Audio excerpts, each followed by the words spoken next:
नमस्ते बच्चों, कैसे हैं आप सब। आशा है घर में स्वस्थ और सुरक्षित है।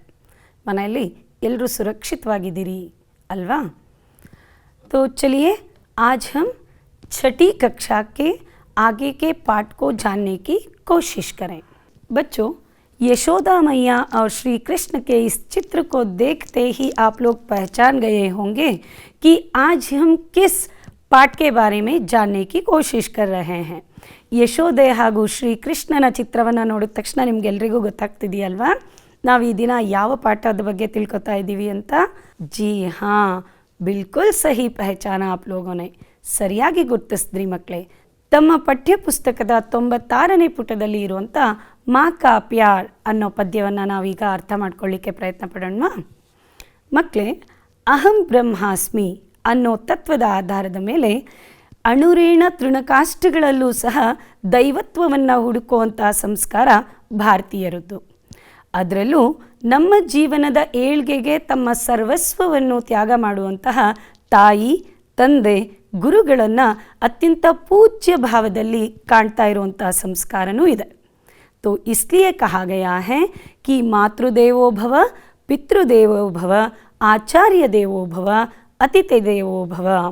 तो आज की इस कक्षा को हम एक श्लोक के द्वारा शुरू करने जा रहे हैं। तो चलिए हम उन दोनों श्लोकों में आचार्य और माँ की क्या प्रमुखता है इसे जानने की कोशिश करें। ओम ब्रह्मानंदं परमसुखदं केवलं ज्ञानमूर्तिं द्वन्द्वातीतं गगनसदृशं तत्त्वमस्यादिलक्ष्यम् एकं नित्यं विमलमचलं सर्वधि साक्षिभूतं भावातीतं त्रिगुणरहितं सद्गुरुं तं नमामि, सद्गुरुं तं नमामि। ಭಾವಾರ್ಥ: ಬ್ರಹ್ಮಾನಂದವನ್ನು ನೀಡುವವನು, ಪರಮ ಸುಖವನ್ನು ಕೊಡುವವನು, ಜ್ಞಾನದ ಮೂರ್ತಿಯೂ ಆಗಿರುವ, ದ್ವಂದ್ವಗಳಿಗೆ ಅತೀತನಾಗಿರುವ, ಆಕಾಶದಷ್ಟು ವಿಶಾಲವಾಗಿರುವ ತತ್ವಮಸಿ, ಪ್ರಜ್ಞಾನಂ ಬ್ರಹ್ಮ, ಅಯಮಾತ್ಮ ಬ್ರಹ್ಮ, ಅಹಂ ಬ್ರಹ್ಮಾಸ್ಮಿ ಈ ಮಹಾವಾಕ್ಯ ಸ್ವರೂಪನೂ ಆಗಿರತಕ್ಕಂಥ ಒಬ್ಬನೇ ಆಗಿರುವ ನಿತ್ಯನೂ, ನಿಷ್ಕಲ್ಮಶನೂ, ಅಚಲನೂ, ಧೀಶಕ್ತಿ ಹೊಂದಿದವನು, ಭಾವಾತೀತನು, ತ್ರಿಗುಣರಹಿತನೂ ಆದ ಶ್ರೀ ಗುರುವಿಗೆ ನನ್ನ ನಮಸ್ಕಾರಗಳು। ಆಸ್ತಾಂ ತಾವದಿಯಂ ಪ್ರಸೂತಿ ಸಮಯೇ ದುರ್ವಾರಶೂಲೌ ವೃಥಾ ನೈರುಚ್ಯೇತನು ಶೋಷಣಂ ಮಲಮಯೀ ಶಯ್ಯಾ ಚ ಸಂವತ್ಸರೀ ಏಕಸ್ಯಾಪಿ ನ ಗರ್ಭಭಾರಭರಣ ಕ್ಲೇಶಸ್ಯ ಯಸ್ಯಾಕ್ಷಮಃ ದಾತುಂ ನಿಷ್ಕೃತಿಮುನ್ನದೋಪಿ ತನಯಃ ತಸ್ಯೈ ಜನನ್ಯೈ ನಮಃ। ಭಾವಾರ್ಥ: ಅಮ್ಮ, ನನ್ನನ್ನು ಹೆತ್ತ ಸಮಯದಲ್ಲಿ ನೀನು ವಿಪರೀತ ಹೊಟ್ಟೆನೋವು ಅನುಭವಿಸಿದೆಯಲ್ಲವೇ? ಶರೀರದ ಹೊಳಪು ಕಳೆದುಕೊಂಡರೂ ಸಹ, ಮಲದಿಂದ ಹಾಸಿಗೆ ಮಲಿನವಾದರೂ ಸಹ 1 ವರ್ಷ ಕಾಲ ಆ ಮಹಾಕಷ್ಟವನ್ನು ಹೇಗೆ ತಾನೇ ಸಹಿಸಿದೆಯೋ ಅಲ್ಲವೇ? ಯಾರೂ ಕೂಡ ಅಂಥ ಬಾಧೆಯನ್ನು ಸಹಿಸಲಾರರು। ಆದ್ದರಿಂದ ಎಷ್ಟೇ ದೊಡ್ಡವನಾದರೂ ಕೂಡ ಮಗ ತಾಯಿಯ ಋಣ ತೀರಿಸಬಲ್ಲನೇ? ಆದ್ದರಿಂದ ಅಂಥ ಮಾತ್ರ ಸ್ವರೂಪಿಯಾದ ತಾಯಿಗೆ ನನ್ನ ಶಿರಸಾಷ್ಟಾಂಗ ನಮಸ್ಕಾರಗಳು। तो चलिए बच्चों, जैसे वैद्यो नारायणो हरिहि ಇದರ ಜೊತೆ ನಮ್ಮ ಜೀವನದ ಅವಿಭಾಜ್ಯ ಭಾಗವಾದಂತಹ ತಾಯಿ, ತಂದೆ, ಆಚಾರ್ಯರಿಗೆ ಒಂದು ಅಭಿನಯ ಗೀತೆಯ ಮೂಲಕ ನಮನವನ್ನು ಸಲ್ಲಿಸಿ ಬರೋಣ। ಈಗ ಒಂದು ಅಭಿನಯ ಗೀತೆಯನ್ನು ನೋಡೋಣವಾ? ನವಮಾಸ ಹೊತ್ತು ನನ್ನನು ಹೆತ್ತು ಸಾಕಿದ ತಾಯಿ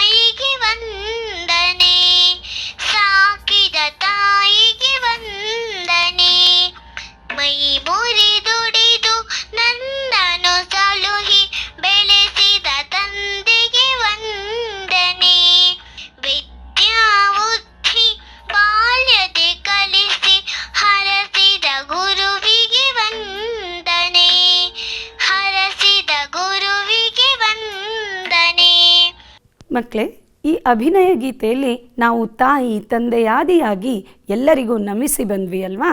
तो चलिए अब हम माँ का प्यार इस कविता के विस्तृत जानकारी प्राप्त करेंगे. प्यार यानी प्रीति, प्रेमा. और इस कविता के कवि हैं डॉक्टर TG ಪ್ರಭಾಶಂಕರ್ ಪ್ರೇಮಿ ಜಿ. ಮಕ್ಕಳೇ, ನಮ್ಮೆಲ್ಲರಿಗೂ ಹೆಮ್ಮೆಯ ವಿಷಯ ಅಂದರೆ ಇವರು ಒಬ್ಬ ಅಹಿಂದಿ ಕವಿ.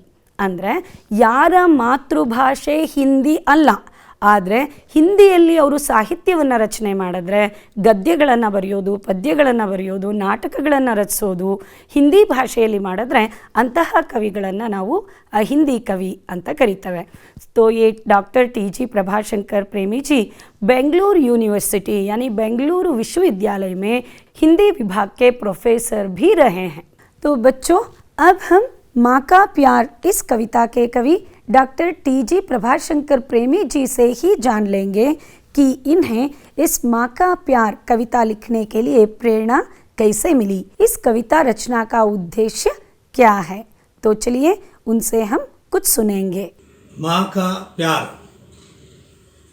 ये 6 स्टैंडर्ड के बच्चों के लिए जो अभी अभी अक्षर ज्ञान हिंदी का सीख रहे हैं, उन लोगों के लिए रची गई कविता है. इस कविता का उद्देश्य माँ को बच्चों के लिए परिचय कराना है. माँ एक तरह से गुरु है, बच्चों के लिए गुरु सब कुछ है. उसी तरह माँ भी बच्चे के लिए सब कुछ है. माँ का प्यार ही पहला प्यार है बच्चे के लिए. और माँ और बच्चे का संबंध जो है वो अटूट संबंध है. और वो इस तरह का संबंध है कि माँ बच्चे को सब कुछ सिखाती है, चलने से लेकर के खेलने से सब कुछ सिखाती है. ये माँ का जो प्यार है, माँ की ममता जो है, वही माँ का प्यार है.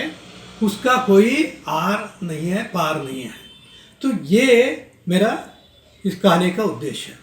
इस कविता को लिखने के पीछे कारण 2 कारण हैं. एक तो पहले से मेरे लिए माँ के प्रति वो सद्भावना है. मैं बहुत सारी कविताएं माँ पर लिखता रहता हूँ मैं. एक तो बहुत पहले माँ कन्नड़ में ताई नाम से मैंने लिखा था, वो भी बच्चों के लिए था. स्कूल में भी उसको गाते थे. जैसे ಹೆತ್ತ ತಾಯಿ ಹೊತ್ತ ತಾಯಿ ಹೆತ್ತು ಹೊತ್ತು ಸಾಕಿ ಸಲಹೆ ಬೆಳೆಸಿದಾಕೆ ನನ್ನ ತಾಯಿ ಮರೆಯಲಾದೀತೆ, ಮೊದಲ ಅಡಿಯ ನಿಡಿಸಿದಾಕೆ ಮೊದಲ ಪಾಠ ಕಲಿಸಿದಾಕೆ ತಾಯಿಯವಳು ದೇವರ ಮಗೆ ಮರೆಯಲಾದೀತೆ, ಮನೆಯ ಮೊದಲ ಪಾಠಶಾಲೆ ತಾಯಿ ಮೊದಲ ಗುರುವು ಮತ್ತೆ ताई नाडु ताई नुड़िए मरेयलादीते, यही भाव उसमें भी है.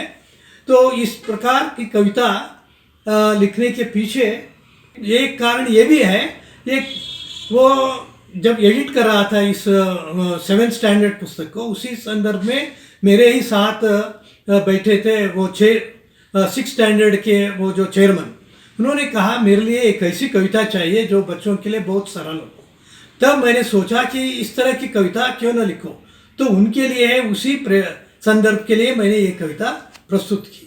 इस कविता में मैं यही कहना चाहता हूँ कि बच्चों को माँ का प्यार ही सब कुछ है, और बच्चों के लिए मातृभाषा, माँ और गुरु, ये तीनों का संदेश बच्चों को पहुँचना चाहिए.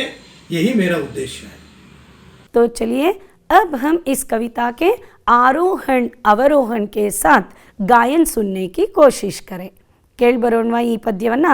ಹಾಗೆ ನೀವೆಲ್ಲರೂ ಇದನ್ನು ಕಂಠಪಾಠ ಮಾಡಿ ಅಂತ ನಿಮಗೆ ಸಲಹೆಯನ್ನು ಕೊಡ್ತಾನೆ.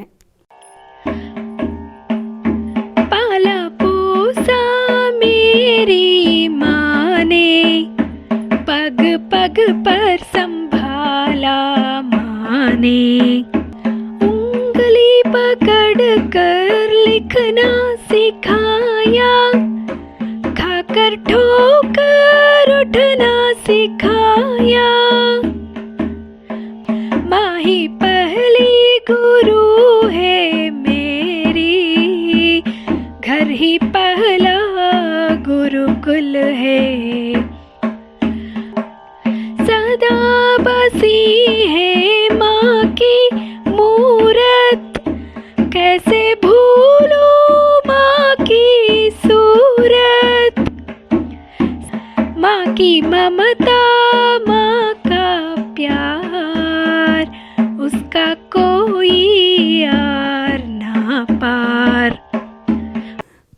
बच्चों, अब हम इस कविता में निहित शब्दार्थों को जानने की कोशिश करेंगे। तो पहला शब्द है पोसना, यानी पोषण करना, पालन पोषण करना, पोषिसु। पग पग पर, कदम कदम पर, हेज्जे हेज्जेगे। पग शब्द का और एक शब्द है कदम।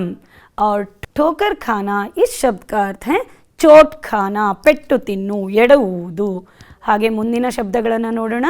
गुरुकुल यानी विद्या सीखने का केंद्र।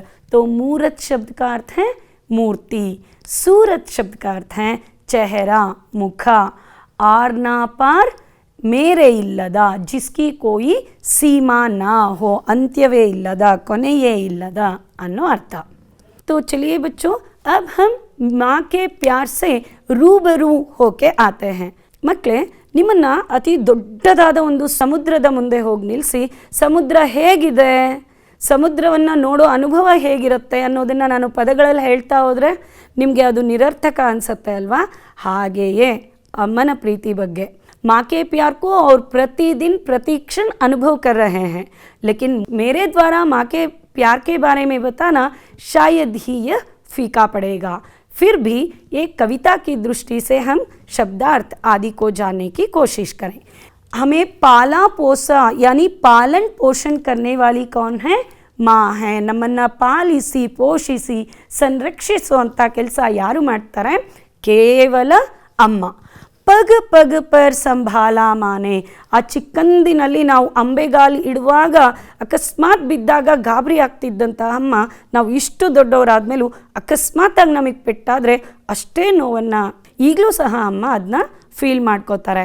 तो हमें माँ ने पग पग पर संभाला है, ಹೆಜ್ಜೆ ಹೆಜ್ಜೆಗೂ ನಮ್ಮನ್ನು रक्षिस्ताಳೆ। इस चित्र में आप देख सकते हैं जिस प्रकार माँ पुचकार रही है, खाना खिला रही है और हमें स्वयं बच्ची होकर हमारे साथ खेल रही है। तो इस तरह हम कह सकते हैं कि माँ ने हमें पालन पोषण भी किया और पग पग पर, कदम कदम पर हमें संभालना भी माँ ने ही किया है। आगे चलें। ಉಂಗಲಿ ಪಕಡ್ಕರ್ ಲಿಖನಾ ಸಿಖಾಯ। ಮಕ್ಕಳೇ, ನೀವು ಶಾಲೆಗೆ ಬರಲಿಕ್ಕಿಂತ ಮುಂಚೆನೇ ಚೈತ್ರ ವೈಶಾಖ ಕಲ್ತು ಬಂದಿದ್ರಿ, ಕೆಲವು ಮಗ್ಗಿಗಳನ್ನು ಕಲ್ತು ಬಂದಿದ್ರಿ, ಅಂಕೆಗಳು, ABCD, ಅಕ್ಷರಾಭ್ಯಾಸ, ಪದಗಳ ರಚನೆ ಇವೆಲ್ಲವನ್ನು ಕಲ್ತು ಬಂದಿದ್ರಿ। ಅದನ್ನು ನಮಗೆ ಹೇಳ್ಕೊಟ್ಟಿದ್ದು ಯಾರು? ಅಮ್ಮ। ಮಗು 1ನೇ ತರಗತಿಗೆ ಮುಂಚೆ ಏನೆಲ್ಲ ಶಿಕ್ಷಣವನ್ನು ಪಡೆದು ಬರುತ್ತೋ ಅದು ಕೇವಲ ಅಮ್ಮನಿಂದ ಆಗಿರುತ್ತೆ। ಉಂಗಲಿ ಶಬ್ದ का अर्थ है ಬೆರಳು। अंगुली ಅಂದರೆ ಹೆಬ್ಬೆರಳು, उंगली ಅಂದರೆ ಬೆರಳು। तो माँ ने हमारी उंगली पकड़कर लिखना सिखाया। ನಮಗೆ ಮೊದಲ ಅಕ್ಷರಾಭ್ಯಾಸ ಶುರು ಆಗೋದು ಅಮ್ಮನಿಂದ। खाकर ठोकर उठना सिखाया। खाकर ठोकर यानी ठोकर खाना, यह एक ಮುಹಾವರಾ है। ಕನ್ನಡದಲ್ಲಿ ನಾಣ್ಣುಡಿಗಳು, ಇಂಗ್ಲೀಷಲ್ಲಿ ಇಡಿಯಮ್ಸ್ ಅಂತೀರಿಯಲ್ಲ, ಅದನ್ನು ಹಿಂದಿಲಿ ಮುಹಾವರಾ ಅಂತವೆ। ठोकर खाकर यानी ಎಡವಿ ಬಿದ್ದಾಗ ನಮ್ಮನ್ನು ಎದ್ದು ನಮ್ಮನ್ನು ನಾವು ಸುಧಾರಿಸ್ಕೊಳ್ಳೋದು ಸಹ ನಮಗೆ ಅಮ್ಮನೇ ಕಲಿಸಿದ್ದಾರೆ। तो यहाँ पर कुछ ऐसे साधकों की सूची है बच्चों, जिनके जीवन में जो भी साधनाएं घटी हैं वो सब सिर्फ और सिर्फ उनकी माताओं से ही हुई है। जैसे हम सबसे पहले उदाहरण शिवाजी महाराज को ही लेंगे। शिवाजी महाराज बचपन में ही अपने पिता के प्रेम से वंचित थे, तो उनकी माता जीजाबाई ने उन्हें शस्त्रास्त्रों का प्रयोग करने से लेकर महाभारत, रामायण, भगवद गीता जैसे शास्त्रीय शिक्षा भी माँ ने ही प्रदान किया था, ताकि वे आगे चलकर महान हिंदू साम्राज्य की स्थापना कर पाए। ಸೊ ನಿಮಗೆ ಅರ್ಥ ಆಯ್ತಲ್ಲ ಮಕ್ಕಳ, ಜೀಜಾಬಾಯಿಯವರು ಶಸ್ತ್ರಾಸ್ತ್ರಗಳ ಬಳಕೆಯ ಜೊತೆ ಶಾಸ್ತ್ರಗಳನ್ನು ಸಹ ಶಿವಾಜಿ ಮಹಾರಾಜರಿಗೆ ಹೇಳ್ಕೊಟ್ಟಿದ್ರು। और दूसरा उदाहरण है स्वामी विवेकानंद जी। ಬಹುಶಃ ಒಂದು ಘಟನೆ ಗೊತ್ತಲ್ವಾ ಮಕ್ಕಳ? ಒಮ್ಮೆ ಬಾಲಕ ನರೇಂದ್ರ ತನ್ನ ತಂದೆ ತಾಯಿಯ ಜೊತೆ ಜಟ್ಕಾ ಬಂಡಿಯಲ್ಲಿ ಹೋಗ್ತಾ ಇದ್ರು। ಅದ್ಯಾಕೋ ಅವ್ರ ತಂದೆಗೆ ಅನ್ನಿಸ್ತು, ನರೇಂದ್ರ ನೀನು ಮುಂದೆ ಬೆಳೆದು ದೊಡ್ಡವನಾಗಿ ಏನಾಗ್ತೀಯಾ ಅಂತ। ಆ ಕುದುರೆಯ ಹೆಜ್ಜೆಗಳ ಗುರುತನ್ನು ಕಂಡು ಹಿಡಿತಾ ಇದ್ದಂಥ ನರೇಂದ್ರ ತಕ್ಷಣವೇ ಕೊಟ್ಟಂಥ ಉತ್ತರ ಜಟ್ಕಾ ಸಾಬಿ ಆಗ್ತೀನಿ ಅಂತ। ಆ ಉತ್ತರವನ್ನು ಗಮನಿಸಿದಂಥ ಅವರ ತಾಯಿ ಮನೆಗೆ ಬಂದ ತಕ್ಷಣ ನರೇಂದ್ರನನ್ನು ಕೊಂಡೊಯ್ದು ಮಹಾಭಾರತದ ಯುದ್ಧದಲ್ಲಿ ಸಪ್ತಾಶ್ವರೂಢನಾಗಿ ಅರ್ಜುನನ ಸಾರಥಿಯಾಗಿ ಕುದುರೆಯನ್ನು ಓಡಿಸ್ತಾ ಇದ್ದಂಥ ಕೃಷ್ಣನ ಚಿತ್ರವನ್ನು ತೋರಿಸಿ ಖಂಡಿತ ನೀನು ಜಟ್ಕಾ ಸಾಬಿಯಾಗು. ಆದರೆ ಈ ರೀತಿ ಇಡೀ ಭಾರತದ ಉದ್ಧಾರಕ್ಕಾಗಿ ಶ್ರಮಿಸಿದಂಥ ಕೃಷ್ಣನ ರೀತಿಯ ಜಟ್ಕಾ ಸಾಬಿ ನೀನಾಗು ಅನ್ನೋ ಸಂದೇಶವನ್ನು ಅಮ್ಮ ಕೊಡ್ತಾರಂತೆ. ಆಗಿನಿಂದ ನರೇಂದ್ರ ತನ್ನ ಜೀವನದ ಮುಖ್ಯ ಗುರಿ ಭಾರತೋದ್ಧಾರ ಅನ್ನೋದನ್ನು ಮನಗಂಡ್ರು. और यह है ಥಾಮಸ್ ಆಲ್ಫಾ ಎಡಿಸನ್. ಯೇ ಬಚ್ಪನ್ ಸೇ ಹಿ ಬಹರೆ ಥೆ. ಬಾಲ್ಯದಿಂದಲೂ ಈ ಹುಡುಗ ಕಿವುಡನಾಗಿದ್ದ. ಶಾಲೆಯಲ್ಲಿ ಪ್ರತಿ ಶಿಕ್ಷಕರು ಇವನನ್ನು ಉದಾಸೀನದ ದೃಷ್ಟಿಯಿಂದ ನೋಡ್ತಾ ಇದ್ರು. ನೀನು ದಡ್ಡ, ನಿನಗೆ ಕಿವಿ ಕೇಳದೆ ಇರೋದ್ರಿಂದ ನಾವು ಹೇಳೋ ಪಾಠ ನಿನಗೆ ಅರ್ಥ ಆಗಲ್ಲ, ನೀನು ಜೀವನದಲ್ಲಿ ಉದ್ಧಾರ ಆಗಲ್ಲ ಅನ್ನೋಂಥ ಬೇಸರದ ಮಾತುಗಳನ್ನು ಟೀಚರ್ಸ್ ಅವನಿಗೆ ಹೇಳ್ತಾ ಇದ್ರು. ಇದನ್ನು ಅರ್ಥ ಮಾಡ್ಕೊಂಡಂಥ ಅವನ ತಾಯಿ ಅವನನ್ನು ಶಾಲೆಯಿಂದ ಬಿಡಿಸಿದ್ರು. ಮನೆಯಲ್ಲೇ ಕೂತು ತಾನೂ ಒಬ್ಬ ಪ್ರಾಥಮಿಕ ಶಾಲಾ ಶಿಕ್ಷಕಿಯಾದ್ದರಿಂದ ಆ ಹುಡುಗನಿಗೆ ಗಣಿತ, ಭೌತಶಾಸ್ತ್ರ ಹಾಗೆ ಎಲೆಕ್ಟ್ರಾನಿಕ್ಕಿಗೆ ಸಂಬಂಧಪಟ್ಟಂಥ ಅನೇಕ ಜ್ಞಾನವನ್ನು ಕೊಡ್ತಾ ಹೋದರು. ಸೊ ಆ ಮಗು ಕೇಳ್ತಾ ಇದ್ದಂತೆ ಅಮ್ಮಂಗೆ, ಅಮ್ಮ ನಾನು ದಡ್ಡನ, ನಾನು ಜೀವನದಲ್ಲಿ ಉದ್ಧಾರ ಆಗೋದಿಲ್ವಾ? ಸೊ ಆ ಮಾತಿಗೆ ಅಮ್ಮ ಕೊಟ್ಟಂಥ ಉತ್ತರ, ಇಲ್ಲ ಮಗು, ನೀನು ಅತ್ಯಂತ ಪ್ರತಿಭಾನ್ವಿತ, ನೋಡ್ತಾ ಇರು, ನಿನ್ನ ಕಾರಣದಿಂದ ಇಡೀ ಜಗತ್ತು ಮುಂದೆ ಒಂದು ದಿನ ಬೆಳಕನ್ನು ಕಾಣುತ್ತೆ. ಅಮ್ಮನಿಂದ ಈ ಆಶೀರ್ವಾದ ಪಡೆದಂಥ ಈ ಹುಡುಗ ಜಗತ್ತಿಗೆ ವಿದ್ಯುತ್ ಬಲ್ಪನ್ನು ಕಂಡು ಹಿಡಿದು ನೀಡಿದಂತಹ ಮಹಾನ್ ವಿಜ್ಞಾನಿಯಾಗಿ ಬೆಳೆದ. ಸೊ ನೋಡಿದ್ರಲ್ಲ ಅಮ್ಮನ ಪ್ರೀತಿಯ ಶಕ್ತಿ ಎಷ್ಟಿರುತ್ತೆ ಅಂತ. ಸೊ ಹಾಗೇ ಮಕ್ಕಳ, ಅಮ್ಮ ನಮಗೆ ಕೇವಲ ಜ್ಞಾನವನ್ನು ಮಾತ್ರ ನೀಡೋದಿಲ್ಲ, ಅದು ಅಲ್ಲದೆ ಅವಳು ನಮಗೆ ಸಂಸ್ಕಾರ, ಮಾನವೀಯ ಮೌಲ್ಯಗಳು, ನಾವು ಯಾವ ಕೆಲಸವನ್ನು ಮಾಡಬೇಕು, ಯಾವ ಕೆಲಸವನ್ನು ಮಾಡಬಾರ್ದು ಅನ್ನೋದನ್ನು ನಮಗೆ ಬಾಲ್ಯದಿಂದಲೇ ಅರ್ಥ ಮಾಡಿಸ್ತಾ ಬರ್ತಾಳೆ. ಒಬ್ಬ ಹುಡುಗ ತನ್ನ 20 ವಯಸ್ಸಿನಲ್ಲಿ ಅವನು ಕಳ್ಳತನದ ಆರೋಪದ ಮೇಲೆ ಅವನನ್ನು ಜೈಲಿಗೆ ಹಾಕಲಾಯಿತು. ಜೈಲಿಗೆ ಹಾಕುವಾಗ ಅವನೊಂದು ಮಾತು ಹೇಳ್ದ, ನನ್ನನ್ನು ನೀವು ಜೈಲಿಗೆ ಕಳಿಸೋದಾದರೆ ನನ್ನ ಅಮ್ಮನನ್ನು ನನ್ನ ಜೊತೆ ಜೈಲಿಗೆ ಕಳಿಸಿ. ಯಾಕೆ ಅಂತ ಕಾರಣ ಕೇಳಿದಾಗ ಆ ಹುಡುಗ ಕೊಟ್ಟಿದ್ದಂಥ ಉತ್ತರ ನೋಡಿ. ನಾನು 6ನೇ ತರಗತಿಯಲ್ಲಿ ಮೊದಲು ಆರಂಭದಲ್ಲಿ ಪೆನ್ಸಿಲ್, ರಬ್ಬರ್, ಬೇರೆಯವರ ಪೆನ್ನನ್ನು ಕದ್ದು ತರಲಿಕ್ಕೆ ಶುರು ಮಾಡಿದ್ದೆ. ಯಾವತ್ತು ಅಮ್ಮ ನೀನು ಮಾಡ್ತಾ ಇರೋದು ತಪ್ಪು, ಬೇರೆಯವರ ವಸ್ತುವನ್ನು ಹೀಗೆ ಕದ್ದು ತರಬೇಡ ಅಂತ ಆಗಲೇ ಬುದ್ಧಿ ಹೇಳಿದಿದ್ರೆ ಬಹುಶಃ ನಾನಿವತ್ತು ಇಷ್ಟು ದೊಡ್ಡ ಕಳ್ಳನಾಗ್ತಿರಲಿಲ್ಲ. ಸೊ ನನ್ನ ತಪ್ಪನ್ನು ತಿದ್ದದಲ್ಲೇ ಇರುವಂಥ ಕಾರಣದಿಂದ ಅಮ್ಮನನ್ನು ನನ್ನ ಜೊತೆ ಜೈಲಿಗೆ ಹಾಕಿ ಅಂತ. ಆದರೆ ಖಂಡಿತ ಯಾವ ತಾಯಿಯೂ ಪ್ರಾಕ್ಟಿಕಲಿ ಈ ರೀತಿ ಇರಲಿಕ್ಕೆ ಸಾಧ್ಯವೇ ಇಲ್ಲ. ಅಮ್ಮ ನಮಗೆ ಜ್ಞಾನದ ಜೊತೆ ಸಂಸ್ಕಾರವನ್ನು ಸಹ ನೀಡ್ತಾರೆ. आगे के चरण को हम देखेंगे. माँ ही पहली गुरु है मेरी, घर ही पहला गुरुकुल है. इन पंक्तियों को पढ़ते ही आप लोगों को एक बात याद आ गई कन्नड़ा में. सो ಮನೆಯೇ ಮೊದಲ ಪಾಠಶಾಲೆ, ಜನನಿ ತಾನೇ ಮೊದಲ ಗುರು ಅನ್ನೋಂಥ ಸಾಲುಗಳು ನೆನಪಾದ್ವಲ್ವಾ ಮಕ್ಕಳ? सो हमारी पहली गुरु कौन है? माँ है. और हमारी पहली पाठशाला कौन सी है? पहली पाठशाला है घर, यानी पहला गुरुकुल हमें घर ही है. ಸೊ ಗಾಂಧೀಜಿಯವರ ಜೀವನದಲ್ಲಿ ಅವರ ತಾಯಿ ಪುತಲೇಬಾಯಿ ನಿರ್ವಹಿಸಿದಂಥ ಪಾತ್ರ ಮಹಾನ್. बैरिस्टर करने के लिए जाने से पहले गांधी जी से 3 वचन मांगती है. 3 ಪ್ರಮಾಣವನ್ನು ಮಾಡಿಸ್ಕೊಳ್ತಾರೆ. तो सबसे पहला है मैं कभी झूठ नहीं बोलूँगा, और दूसरा है कभी मैं शराब नहीं पीऊँगा, और तीसरा वचन है पराई स्त्रियों को मैं माँ और बहन के रूप में देखूँगा. ಸೊ ಇಸಿ ಥರ ಜಬ್ ವೇ ಇಂಗ್ಲೆಂಡ್ ಪਹੁಂಚೆ, ಅವ್ರು ಇಂಗ್ಲೆಂಡಲ್ಲಿ ಅಧ್ಯಯನ ಮಾಡುವಾಗ ತಮ್ಮ ಸ್ನೇಹಿತರು ಯಾರಾದರೂ ಈ ಥರ ಈ ಮೂರಲ್ಲಿ ಯಾವುದಾದ್ರೂ ಕೆಟ್ಟ ಕೆಲಸಗಳನ್ನ ಮಾಡುವಾಗ ಗಾಂಧೀಜಿಯವರನ್ನು ಸಹ ಕರೆದ್ರೆ, ಗಾಂಧೀಜಿ ತಮ್ಮ ಆಟೋಬಯೋಗ್ರಫಿಯಲ್ಲಿ ಅತ್ಯಂತ ಸ್ಪಷ್ಟವಾಗಿ ಬರೀತಾರೆ, ಈ ರೀತಿಯಾದ ನನ್ನ ಮನಸ್ಸು ಒಪ್ಪದ ಕೆಲಸಗಳಿಗೆ ಅವರು ಕರೆದಾಗ ಮರುಕ್ಷಣನೇ ಅಮ್ಮನ ಮುಖ ನನ್ನ ಕಣ್ಮುಂದೆ ಬರ್ತಾ ಇತ್ತು, ನನಗೆ ಎಚ್ಚರಿಕೆಯನ್ನು ನೀಡ್ತಾ ಇತ್ತು, ಇಲ್ಲ ಮಗು ಅವ್ರು ಮಾಡ್ತಾ ಇರೋದು ತಪ್ಪು, ನೀನು ಅವ್ರ ಜೊತೆ ಸೇರಬೇಡ. तो यह है माँ की बातों की शक्ति. इस तरह माँ हमें गुरु के रूप में ही सुधारने की कोशिश करती है. तो हम यहाँ पर देख सकते हैं, सदा बसी है माँ की मूरत, कैसे भूलूं माँ की सूरत. ಜಗತ್ತಿನಲ್ಲಿ ನಾವು ಅಮ್ಮನ ಸ್ಥಾನವನ್ನು ಮತ್ತೊಬ್ಬರಿಗೆ ನೀಡೋದಾದರೆ ಅದು ಮಾತೃಭೂಮಿಗೆ ಮಾತ್ರ, ಅಂದರೆ ಭೂಮಿಗೆ. ಮಕ್ಕಳೇ, ನೀವು ಗಮನಿಸಿದ್ದೀರಾ, ಅಮ್ಮ ಏನು ಮಾಡ್ತಾರೆ, ಅಡುಗೆ ಮನೆಯಲ್ಲಿ ಚಾಕು, ಕಾಯಿ ಸುಲಿಲಿಕ್ಕೆ ಬಳಸುವಂಥ ಮಚ್ಚು ಅಥವಾ ಬೇರೆ ಏನಾದರೂ ಚೂಪಾದ ಆಯುಧಗಳನ್ನು ನಿಮ್ಮ ಕೈಗೆ ಸಿಗ್ದಲೇ ಇರುವಷ್ಟು ದೂರವಾಗಿ ಇಟ್ಟಿರ್ತಾರೆ. ಹಾಗೆ ರವೆ ಉಂಡೆ, ಚಕ್ಕುಲಿ, ನಿಮಗೆ ತುಂಬ ಇಷ್ಟ ಆಗುವಂಥ ವಸ್ತುಗಳನ್ನು ನಿಮ್ಮ ಕೈಗೆ ಸಿಕ್ಕೋ ಥರನೇ ಇಟ್ಟಿರ್ತಾರೆ, ಯಾವುದೋ ರೂಪದಲ್ಲಿ ಮಗು ಬಂದು ಅದನ್ನು ತಿನ್ನಲಿ ಅಂತ. ಭೂಮಿ ತಾಯಿಯೂ ಹಾಗೆ ಅತ್ಯಂತ ಅಪಾಯಕಾರಿಯಾದ ಇಂಧನಗಳನ್ನು, ಪೆಟ್ರೋಲಿಯಂ ಉತ್ಪನ್ನಗಳು ಅಥವಾ ಪೆಟ್ರೋಲ್, ಕಬ್ಬಿಣ ಇವೆಲ್ಲವನ್ನು ತನ್ನ ಗರ್ಭದಲ್ಲಿ ಒದಗಿಸಿಟ್ಕೊಂಡಿರ್ತಾಳೆ. ಹಣ್ಣು, ತರಕಾರಿ, ಆಮ್ಲಜನಕ, ನೀರು, ಶುದ್ಧವಾದ ನೀರು ಇವೆಲ್ಲವನ್ನು ಪ್ರಕೃತಿಯಲ್ಲಿ ನಮಗೆ ಕೈ ಸಿಗುವಂಥ ಮಟ್ಟದಲ್ಲೇ ನೀಡಿರ್ತಾರೆ. तो इसी तरह मातृभूमि की सेवा करने वाली साधिकाएं भी हमें माँ के समान हैं. जैसे कि देखिए शारदा माता जिन्होंने रामकृष्ण परमहंस और विवेकानंद जी जैसे महान साधकों को प्रेरणा देकर बहुत सारे याचकों की मांग को पूरा करते हुए अब भी हम शारदा जी को माता के रूप में शारदा माते के रूप में ही स्वीकार करते हैं. और तेरेसा जी का नाम जब भी आएगा तो मदर तेरेसा के रूप में हम उन्हें पा सकते हैं. ಶತಮಾನಗಳು ಕಳೆದ ನಂತರವೂ ಸಹ ಅನೇಕ ಪೀಳಿಗೆಯ ಜನ ಇವರನ್ನು ಸಂಬೋಧಿಸುವಾಗ ಶಾರದಾ ಮಾತೆ, ಮದರ್ ತೆರೇಸಾ ಅನ್ನೋ ಹೆಸರಿನಿಂದಲೇ ಗುರುತಿಸ್ತಾರೆ. इनकी सूरत और इनके त्याग को हम कभी भी नहीं भूल सकते. माँ की ममता, माँ का प्यार, उसका कोई आर न पार ಅಂದರೆ ತೀರವಿಲ್ಲದ, ಕೊನೆ ಇಲ್ಲದ. तो माँ की ममता, माँ का प्यार के लिए कोई अंतिम सीमा बिल्कुल नहीं है. ಅಮ್ಮನ ಪ್ರೀತಿ ವಾತ್ಸಲ್ಯಕ್ಕೆ ಒಂದು ಕೊನೆ ಅನ್ನೋದೇ ಇಲ್ಲ. ಇದು ಕೇವಲ ಮಾನವರಲ್ಲಿ ಮಾತ್ರ ಅಲ್ಲ ಮಕ್ಕಳ, ಪಶು ಪಕ್ಷಿಗಳ ಮಧ್ಯೆಯೂ ಸಹ ತಾಯಿ ಮಗುವಿನ ಸಂಬಂಧ ಅಷ್ಟೇ ಬಲಿಷ್ಠವಾಗಿರುತ್ತೆ, ಅಷ್ಟೇ ಭಾವನಾತ್ಮಕವಾಗಿರುತ್ತೆ.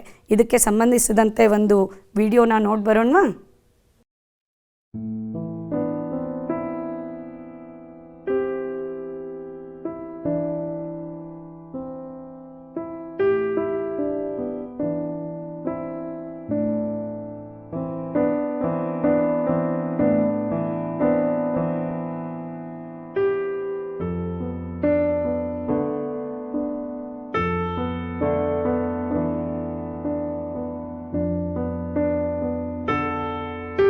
ಮಕ್ಕಳೇ, ಮುಂದೆ ಭಾಷಾಭ್ಯಾಸವನ್ನು ಮುಂದುವರಿಸಲಿಕ್ಕಿಂತ ಮುಂಚೆ ಈ ಪದ್ಯ ಒಂದು ಅಭಿನಯ ಗೀತೆ. ಸೊ ಈ ಪದ್ಯದ ಒಂದು ಅಭಿನಯ ಗೀತೆಯ ವಿಡಿಯೋವನ್ನು ಈಗ ನೋಡಿ ಬರೋಣವಾ? तो चलिए हम एक वीडियो देखते हैं. पाला पोसा मेरी माँ ने, पग पग पर संभाला माँ ने, उंगली पकड़ कर लिखना सिखाया, खाकर ठोकर उठना सिखाया. माँ ही पहली गुरु है मेरी, घर ही पहला गुरुकुल है. सदा बसी है माँ की मूरत, कैसे भूलूं माँ की सूरत.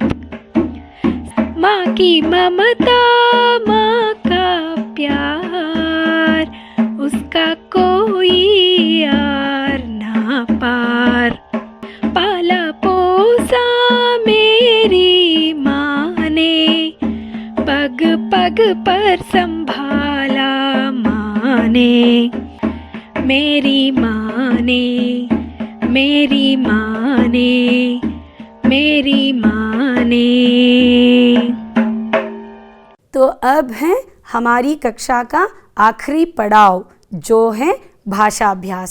यहाँ पर कुछ प्रश्न पूछे जाएंगे, आप लोगों को उत्तर देना पड़ेगा. ಈ ಪದ್ಯ ಅರ್ಥ ಆಗಿರತ್ತಲ್ವಾ ಮಕ್ಕಳೇ?